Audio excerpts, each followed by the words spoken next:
दोस्तों, क्या आपको पता है हवाई जहाज़ का रंग सफ़ेद क्यों होता है और दुनिया का सबसे बड़ा ट्रैफिक जाम किस मुल्क में हुआ था? दोस्तों, आज मैं आपको कुछ इंटरेस्टिंग फैक्ट बताऊंगा। दोस्तों, आपने सोलर सिस्टम में मौजूद सैयारे वेनस का नाम तो सुना होगा। क्या आपको पता है ये सैयारा सूरज के ज़्यादा करीब नहीं, मगर इसका दर्जे हरारत 500 डिग्री सेंटीग्रेड तक पहुंच सकता है, जो ज़मीन की गर्म तरीन जगह सहराए सहारा से 8 गुना ज़्यादा है। वेनस सैयारा गैस के बादलों से ढका हुआ है। ये बादल कंबलों की तरह काम करते हैं और सूरज की हरारत को अंदर ही रखते हैं। खलाई जहाज़ों ने वेनस पर पहुंचकर वहां के बारे में मालूमात और तस्वीर ज़मीन पर भेजी। वेनस की सतह पर उतरने वाले खलाई जहाज़ गर्मी की शिद्दत के बाइस फौरन ही तबाह हो जाते हैं।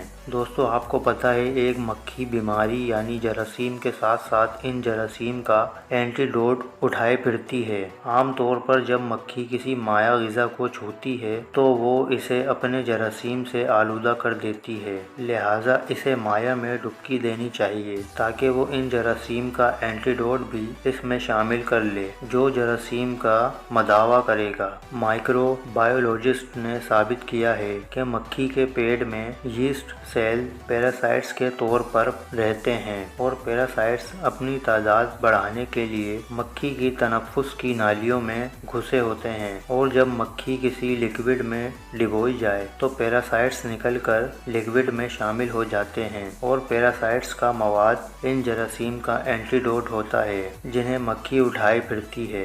दोस्तों, अगर आप किसी बड़े शहर में रहते हैं तो ट्रैफिक जाम से ज़रूर वाकिफ़ होंगे। अमूमी तौर पर ट्रैफिक जाम चंद मिनटों में खुल जाता है, लेकिन अगर कोई ख़ास मौका हो तो ये कई घंटों पर भी मुहित हो सकता है। लेकिन आपको ये जानकर हैरानी होगी कि चीन में सन 2010 में एक ऐसा ट्रैफिक जाम भी लगा था जो पूरे 10 दिन तक चलता रहा। ये traffic jam China national highway 110 Tibet express way पर अंदरूनी मंगोलिया में लगा था।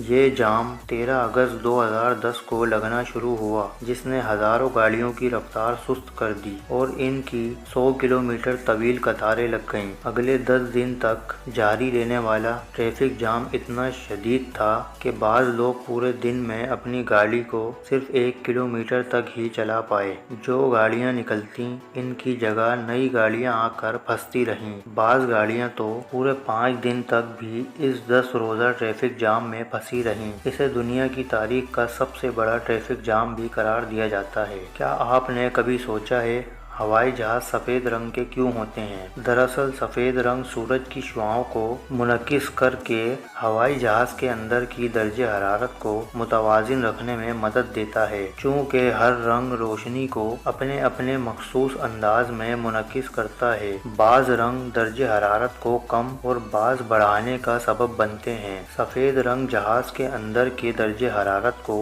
बढ़ने से रोकता है। सफ़ेद रंग हवाई जहाज़ के दर्जे हरारत को न सिर्फ फिजा में दौरान परवाज मामूल पर रखने में मदद देता है, बल्कि रनवे पर खड़े हवाई जहाज को ठंडा करने में दूसरे रंगों की निस्बत ज्यादा मौसर साबित होता है। जब हवाई जहाज बुलंदी पर सफर कर रहा होता है तो इसे कई तरह के मौसमी और माहौलियाती हालात का सामना होता है। सफेद रंग हर तरह के मौसमी हालात का मुकाबला करने की सलाहियत रखता है। दिखाई देने में भी जो कशिश और खूबसूरती सफ़ेद रंग की हवाई जहाज़ में पाई जाती है वो दूसरे रंगों के जहाज़ों में नहीं होती, इसलिए हवाई जहाज़ का रंग सफ़ेद होता है। दोस्तों, क्या आपको पता है समंदर का पानी नमकीन क्यों होता है? समंदरों में पाए जाने वाले तमाम नमक को अगर ज़मीन की सतह पर बराबर फैला दिया जाए तो नमक 150 मीटर यानी 500 फीट की ऊंचाई तक पहुंच जाएगा। लेकिन ये तमाम नमक समंदर में कैसे पहुंचता है, जबकि समंदर में गिरने वाले दरियाओं का पानी मीठा होता है? बारिश का पानी जब मट्टी से गुजरता है तो मट्टी में पाई जाने वाली मादनियात इसमें घुल जाती हैं। इन मादनियात में नमक और कीमियाई अनासिर भी शामिल हैं, जिनके मुरक्कब से नमक बनता है। फिर ये पानी